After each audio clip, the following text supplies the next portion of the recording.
நடிகை ஹீனா கான் தனக்கு வந்த புற்றுநோய் பத்தி கடந்த ஜூன் 28 இன்ஸ்டா பக்கத்துல பகிர்ந்திருக்காங்க. அது என்னன்னா, புற்றுநோயால் பாதிக்கப்பட்ட பெண்களை ஊக்கப்படுத்தும் வகையில தொடர்ந்து பதிவுகளையும் அவங்க போட்டுட்டு வர்றாங்க. அந்த வகையில தற்போது அவர் இன்ஸ்டா பக்கத்துல பதிவிட்ட பதிவு ஒன்று இணையத்துல வைரல் ஆகிட்டு வருது. அந்த பதிவுல, நீங்கள் உங்களை ஆற தழுவி ஏற்றுக்கொண்டால் மட்டுமே வெற்றி பெற முடியும். என் போர் வடுக்களை நான் ஏற்றுக்கொள்கிறேன். நான் இந்த போராட்டத்தில் வெற்றி அடைய விரும்புகிறேன்.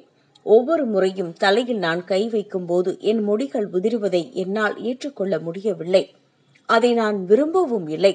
அது எனக்கு மன அழுத்தத்தையும் சோர்வையும் கொடுக்கிறது. அதனால் அது என் கட்டுப்பாட்டில் இருக்க வேண்டும் என்று எண்ணி எனது முடியை முழுவதுமாக நீக்குகிறேன் என்று மிகுந்த தன்னம்பிக்கையுடன் ஒரு ட்ரிம்மரை வைத்து தலைமுடியை வெட்டி கொண்டார் நடிகை ஹீனா கான். இது தொடர்பான அந்த வீடியோ சமூக வலைதளங்கள்ல தற்போது ரொம்பவே வைரல் ஆகிட்டு வருது. இதை பத்தின உங்க கருத்தை பதிவு பண்ணுங்க.